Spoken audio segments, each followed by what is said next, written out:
नमस्कार, अपना बिहार देख रहे हैं आप। आपके साथ मैं हूं संतोष कंगवार। बुलेटिन की शुरुआत करेंगे इस वक्त की बड़ी खबर के साथ। पटना से इस वक्त की बड़ी खबर मिल रही है। बेउर जेल अधीक्षक विदु कुमार निलंबित कर दिए गए हैं। करोड़ों के भ्रष्टाचार के आरोप में यह निलंबन हुआ है। आय से अधिक संपत्ति का पूरा मामला है। आर्थिक अपराध इकाई ने यह छापेमारी की। विदु कुमार के ठिकानों पर छापेमारी की गई। छापेमारी में अहम सबूत मिले हैं। गृह विभाग ने अधिसूचना जारी की है। तो इस वक्त की बड़ी खबर पटना से आप तक पहुंचा रहे हैं, जहां बेउर जेल अधीक्षक विदु कुमार निलंबित कर दिए गए। करोड़ों के भ्रष्टाचार के उन पर आरोप हैं और उसी को लेकर यह निलंबन हुआ है। आय से अधिक संपत्ति का पूरा मामला है। आर्थिक अपराध इकाई ने छापेमारी की। विदु कुमार के ठिकानों पर छापेमारी की गई। छापेमारी में कई अहम सबूत मिले। गृह विभाग में जारी अधिसूचना के बाद यह निलंबन हुआ है। तो बेउर जेल अधीक्षक विदु कुमार निलंबित कर दिए गए हैं। करोड़ों के भ्रष्टाचार के उन पर आरोप लग रहे थे, उसी को लेकर यह निलंबन हुआ है। आय से अधिक संपत्ति का पूरा मामला है और इस मामले में विदु कुमार पर यह गाज गिरी है। आर्थिक अपराध इकाई ने छापेमारी की और उसमें कई अहम दस्तावेज मिले। संजय हमारे संवाददाता ज्यादा जानकारी के साथ फोन लाइन पर जुड़ रहे हैं। संजय, ये बड़ी कार्रवाई, बड़ा एक्शन। देखिए, निश्चित तौर पर बेउर जेल बिहार का सबसे बड़ा जेल है और इस जेल में पोस्टेड थे जो सुप्रिंटेंडेंट है विदु कुमार, बिहार कारा सेवा से हैं। और पिछले दिनों आर्थिक अपराध इकाई ने इनके ठिकानों पर छापेमारी की थी। पटना में छापेमारी हुई थी, मोतिहारी में छापेमारी हुई थी और इनके पैतृक आवास पर छापेमारी की थी। आर्थिक अपराध इकाई की टीम ने आय से अधिक संपत्ति का ये मामला बना था और इनके खिलाफ इकोनॉमिक ऑफेंस एक्ट ने अपने ही थाने में केस रजिस्टर्ड किया था। और आखिरकार लंबे दिन हो गए छापेमारी के और आज अधिसूचना जारी कर दी गई है गृह विभाग की तरफ से। कारा विभाग ने इनको निलंबित कर दिया है और इनको अटैच कर दिया है। तो निश्चित तौर पर एक बड़ी कार्रवाई और विदु कुमार आज निलंबित हो गए हैं। जी संजय, इस तमाम जानकारी के लिए आपका बहुत बहुत शुक्रिया।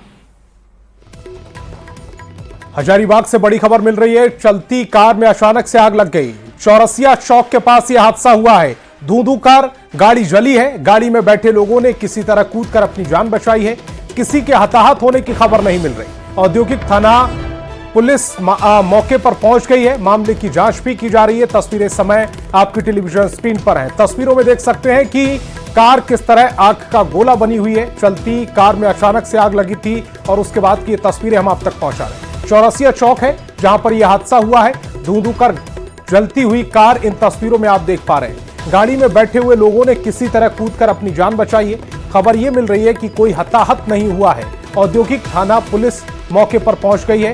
तस्वीरें आग जलने के बाद की भी हम आपको दिखा रहे हैं। कार पूरी तरह से जलने के बाद किस तरह से नजर आ रही है इन तस्वीरों में, वो भी आप देख पा रहे हैं। एक तरफ धू करती हुई जो कार है वो जलती हुई इन तस्वीरों में देख पा रहे हैं और इसके बाद किस तरह की स्थिति बनी और कार कैसी नजर आ रही है वो दूसरी तस्वीर आप अपनी टेलीविजन स्क्रीन पर देख रहे हैं।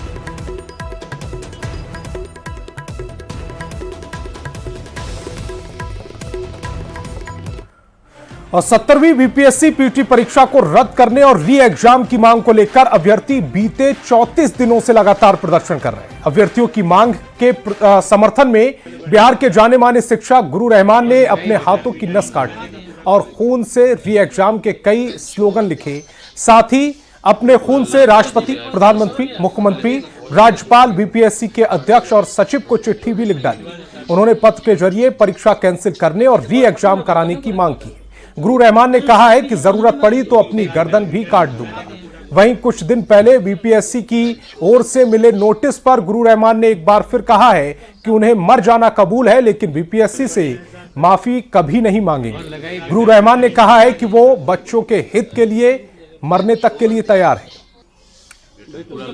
बीपीएससी के मुद्दे पर शिक्षक गुरु रहमान ने पिछले दिनों आंदोलन किया था और इसके बाद बीपीएससी की तरफ से इनको नोटिस भेजी गई थी। हालांकि इन्होंने कहा कि बीपीएससी की नोटिस का तो जवाब मैं दूंगा लेकिन मैं माफ़ी नहीं मांगूंगा। इन्होंने कहा कि मुझे जेल जाना भी मंजूर है। और अब एक नया प्रकरण सामने आया है। ब्लड से इन्होंने लेटर लिखा है इंडिया के प्रेसिडेंट को, इसके अलावा प्राइम मिनिस्टर को, बिहार के गवर्नर को। सवाल यही है कि छात्रों के मुद्दे को लेकर ये आंदोलन कर रहे थे तो ब्लड भरा लेटर ये लिखने की जरूरत क्यों आन पड़ी गुरु रहमान? देखिए, 34 दिन से हमारे बच्चे बैठे हुए हैं और ऊपर से बीपीएससी 500 एक सीट का अलग सोच कर निकाल रहा है।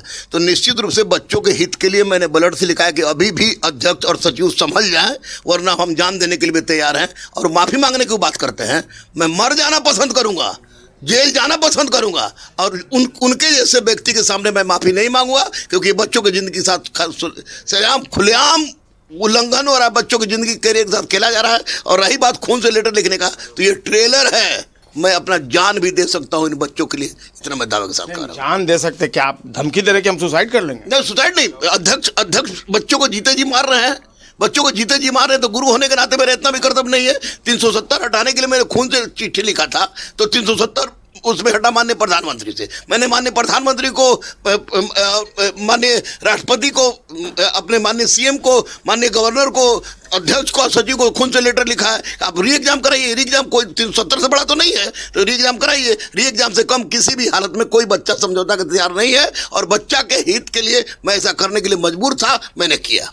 गुरु रहमान ने एक बड़ा स्टेप ले लिया है, और जो खून सने पोस्टर हैं और जो लेटर है वो देखना भी वाकई में एक बड़ी विडंबना की बात है। और लेकिन वो साफ तौर पे कह रहे हैं कि प्रेसिडेंट हो, पीएम हो या गवर्नर हो, उन्हें इस पूरे मामले में हस्तक्षेप करना चाहिए, क्योंकि री एग्जाम के अलावा इस पूरे मामले का और कोई विकल्प नहीं है।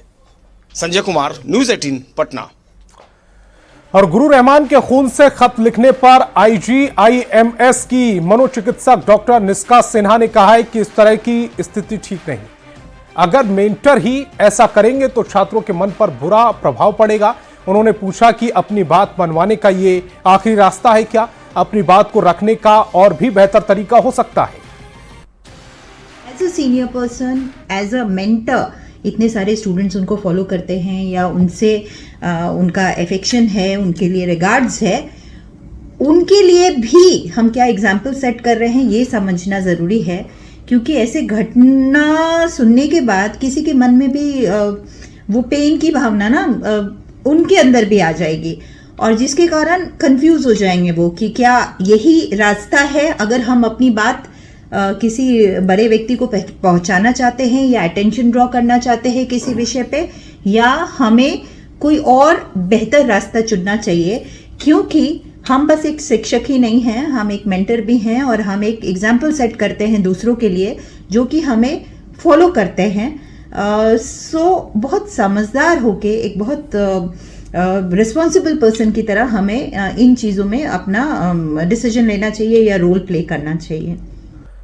बीपीएससी 70वीं पीटी के अभ्यर्थी परीक्षा रद्द करने की मांग को लेकर लगातार डटे हुए हैं। एक बार फिर अभ्यर्थियों ने बीजेपी कार्यालय पहुंचकर प्रदर्शन किया। इस मामले में पुलिस ने 2 नामजद अभ्यर्थी राकेश कुमार और रंजन कुमार को गिरफ्तार किया।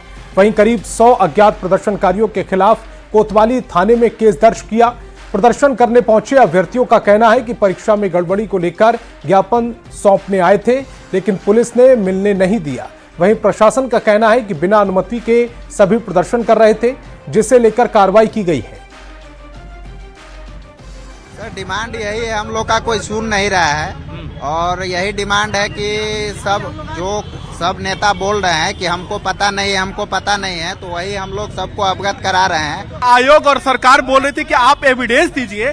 सर, ये 400 पेज का एविडेंस है, विथ एविडेंस के साथ सारे एविडेंसेस को एक जगह कलेक्ट करके हम लोग आयोग को घेराव करेंगे, और सरकार से भी ये पूछेंगे कि देखिए कहाँ कैसे हम किस तरह से आप लोग को भेज दिया ये। हाँ, आयोग के हम लोग ने साक्ष्य भेज दिया है। आयोग इस बात को मानने के लिए तैयार ही नहीं है। अभी अनावश्यक रूप से बिना किसी सूचना के लड़के यहाँ आ गए थे, उनको मेमोरेंडम देना था, लेकिन वो मेमोरेंडम अपने तरीके से आते देने के लिए सभी लोग के साथ आ गए थे, इसलिए उनको भेजा गया कि अपने तरीके से आप डिटेन किया गया। एक को गाड़ी में बिठा लिया गया है, 2 लोगों को डिटेन किया। बाढ़ में अनंत सिंह के समर्थकों पर फायरिंग हुई है। इसकी जानकारी पूर्व विधायक अनंत सिंह ने खुद न्यूज़ 18 बिहार झारखंड को दी है। उन्होंने जानकारी देते हुए बताया कि जिस पक्ष के साथ विवाद हो रहा था उसके लोगों को बुलाने के लिए इन्होंने अपने समर्थकों को भेजा ताकि समझौता कराया जा सके। अनंत सिंह ने आरोप लगाया है कि इस दौरान दूसरे पक्ष के लोगों ने अनंत सिंह के समर्थकों पर फायरिंग कर दी, जिसके बाद बचाव के लिए समर्थकों ने भी फायरिंग की है। हालांकि इस दौरान अनंत सिंह वारदात वाली जगह से काफी दूर थे। दरअसल पहले खबर आई थी कि अनंत सिंह पर हमला हुआ है, लेकिन उन्होंने साफ कर दिया है कि उनके समर्थकों पर फायरिंग की गई है। अपना गांव में थे लोग, यहाँ कान खींच रहे थे लोग के, हम लोग डीएसपी साहब भी भेज दिए, और लोग वहाँ कान तक खींचाना शुरू कर दिए। तो हम पता लगाए कुछ हो रहा है कि नहीं, तो वहाँ कुछ नहीं हो रहा था। वहाँ जो दरोगा है उसको वीडियो बना लिया है, डीएसपी साहब पूरा फ़ोन कर दिए होंगे, वो कुछ वहाँ नहीं किया, उसको वीडियो बना लिया है गलत चीज़ का। वो का डर से जो चाहता है वह करता है, जो दरोगा यहाँ के हैं। गंगा किनारी जो है वो जा कोई देखे, नहाने लायक पानी गंगा जी में जाने लायक आदमी का नहीं रहा है, खनता कोड़ता जो मर्जी होता है वजह करता है। हम लोग सब संगत हो गया, ललन बाबू को रुक्का माला पहनाता है, यह जमात के में गिनती आ गया, कहा गरीब गुरबा के दोहना शुरू कर दिया। तो आज गोली कैसे चल गया सर? आज गोली कैसे चल गया? कहा तो रहे बुलाने के लिए गया तो गोली चला दिया सर। तो जो गोली भेजा नहीं बुलाने के लिए वो आदमी भी ओकरा बचाव तो अपना बचाव करबे न करेगा सर। इसको बुलाने के लिए भेजे भी कोई मारे लगेगा तो उसको बचाव करेंगे ना जी। तो हम लोग बचाव किया। तो एक आदमी गोली लगने की सूचना आ रही है सर? एक आदमी। हाँ।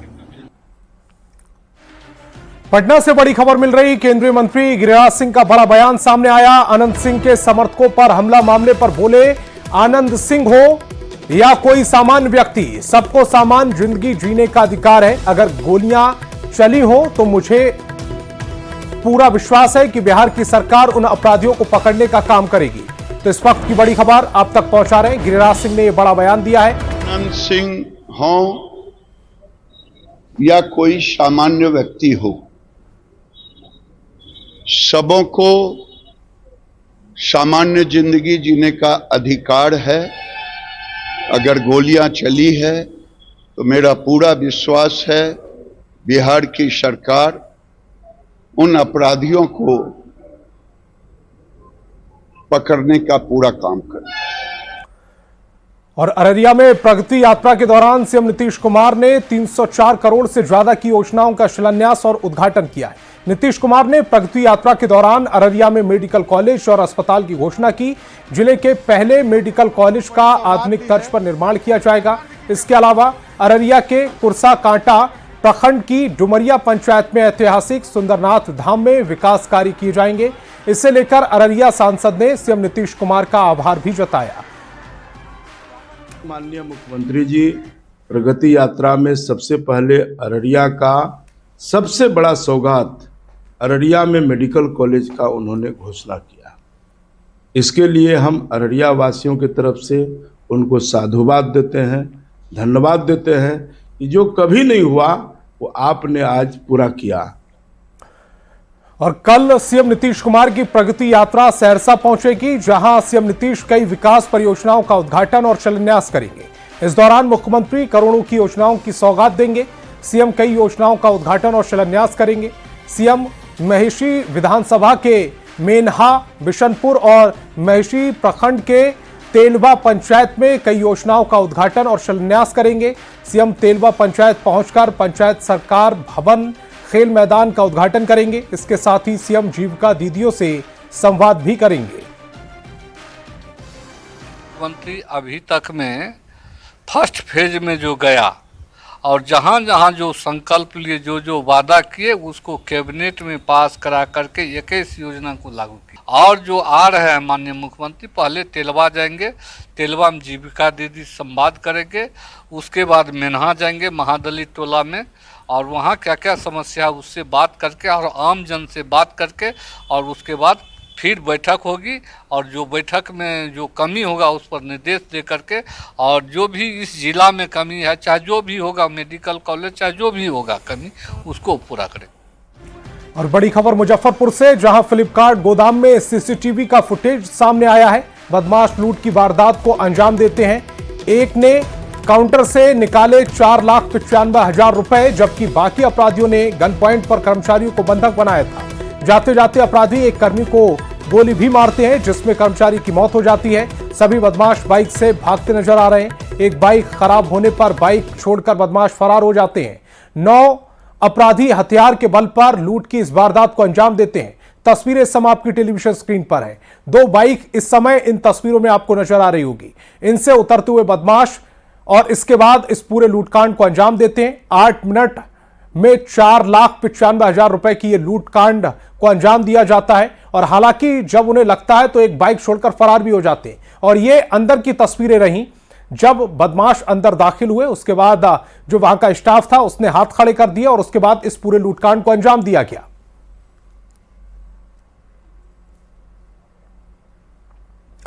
22 जनवरी को अयोध्या में रामलला की प्राण प्रतिष्ठा की गई थी। एक साल पूरा होने पर पटना में भी रामलला की मूर्ति स्थापित की गई। पटना के पंच रूपी हनुमान मंदिर में रामलला की मूर्ति की प्राण प्रतिष्ठा विधि विधान के साथ की गई।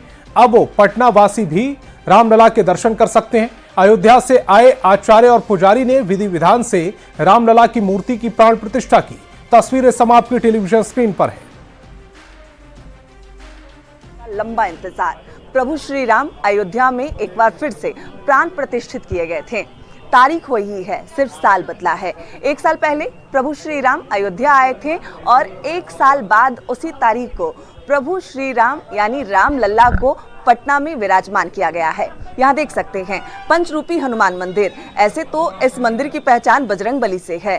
साल की शुरुआत करनी हो या फिर रामनवमी हो, हजारों लोग लंबी कतारों में बजरंगबली का आशीर्वाद लेते हैं। लेकिन आज तारीख इतनी शुभ है कि इस मंदिर की पहचान अब बजरंगबली के साथ साथ प्रभु श्री राम के साथ भी जुड़ गई है, क्योंकि प्रभु श्री राम यहाँ भी विराजमान हुए हैं।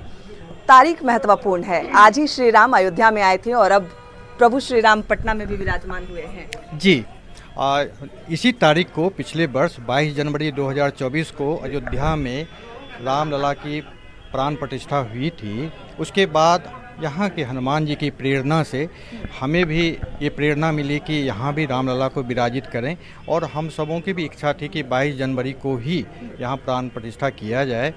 तो संयोग से आज के दिन भी प्राण प्रतिष्ठा का मुहूर्त निकल गया था और अयोध्या से ही जो पुरोहित गण वहाँ की प्राण प्रतिष्ठा में शामिल थे, उनकी ही टीम के द्वारा यहाँ आज के दिन प्राण प्रतिष्ठा की गई है। बिल्कुल, तो जय श्री राम के जो बोल हैं वो अब पंचरूपी हनुमान मंदिर में भी सुनाई दे रहे हैं।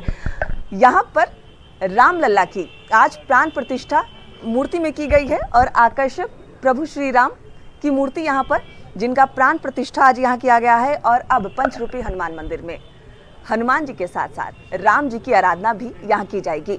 विनीता मिश्रा, न्यूज़ 18 पटना। दिल्ली में गणतंत्र दिवस के मौके पर कर्तव्य पथ पर बिहार की झांकी दिखेगी। बिहार की झांकी में प्रदेश की संस्कृति और विरासत को दर्शाया जाएगा। भगवान बुद्ध और उनके उपदेशों को भी झांकी में प्रदर्शित किया गया है। 8 साल बाद गणतंत्र दिवस की परेड में बिहार की झांकी को शामिल किया गया। इस बार झांकी में बिहार के समृद्ध ज्ञान और शांति की परंपरा की झलक देखने को मिलेगी। स्वर्णिम भारता विरासत एवं विकास की थीम पर रक्षा मंत्रालय की ओर से गणतंत्र दिवस परेड में बिहार की झांकी को प्रदर्शन के लिए चयनित किया गया है। इस बार 26 जनवरी की झांकी में बिहार की भी संस्कृति को दिखाया जाएगा और आप देख सकते हैं कि जिस तरह से बौद्ध के लिए या फिर जिस तरह से बुद्ध के जो विचार थे उसका प्रदर्शन किया जाएगा। हमारे साथ बिहार सरकार के ज्वाइंट डायरेक्टर हैं, उनसे हम बात करेंगे। सर, इस बार की अगर बिहार की झांकी की बात करें तो क्या कुछ खास रहेगा? प्राचीन काल से बिहार ज्ञान, मोक्ष और शांति की भूमि रही है। बिहार की झांकी के माध्यम से ज्ञान भूमि नालंदा के प्राचीन विरासत एवं उसके संरक्षण हेतु किए जा रहे प्रयासों के साथ साथ नालंदा विश्वविद्यालय की स्थापना के माध्यम से बिहार को पुनः शिक्षा के मानचित्र में पर वैश्विक रूप में स्थापित करने के प्रयासों को दर्शाया गया है। इसके अतिरिक्त भगवान बुद्ध की अलौकिक एवं भव्य मूर्ति के साथ घोड़ा कटोरा झील को इको टूरिज्म स्थल के रूप में विकसित करने के अनूठे प्रयास को दर्शाया जा रहा है। साफ तौर पे कहा कि बिहार जो है वह बुद्ध की भूमि है और बुद्ध की जो शिक्षाएं थे उसको दर्शाने का प्रयास जो है वो किया गया। और आप देख सकते हैं कि यहाँ पर एक पीपल का पेड़ भी है। कहीं ना कहीं ये उस चीज को दर्शाता है कि जिस तरह से पीपल के वृक्ष के नीचे में बुद्ध को जिस तरह से ज्ञान मिला था, और यहाँ पर बौद्ध भिक्षु भी दर्शाए गए हैं जो किस तरह से उसी पीपल के पेड़ के नीचे में जो है वो अभी तपस्या कर रहे हैं, ज्ञान की प्राप्ति का जो खोज है वो कर रहे हैं। अगर हम इसके रेप्लिका को देखें तो आप यहाँ पर देख सकते हैं कि नालंदा की विरासत हो, चाहे बोधगया की बात हो, बुद्ध की जो बात हो, वो यहाँ पर दर्शाया गया है। तो साफ तौर पर इस बार जो बिहार की झांकी रहेगी उसमें भगवान बुद्ध को जो है वो दर्शाया गया है, उनकी शिक्षा को दर्शाया गया है। और जब 26 जनवरी की जब झांकी निकलेगी तो इसमें बिहार की एक अलग रूप जो है वो दर्शाया जाएगा, जिसमें बुद्ध के उपदेश जो है वो भी रहेंगे। कैप्टन नरेश के साथ विनीत कुमार, न्यूज़ 18 दिल्ली। तो इस बुलेटिन में फिलहाल इतना ही। आप देखते रहिए न्यूज़ 18 बिहार झारखंड।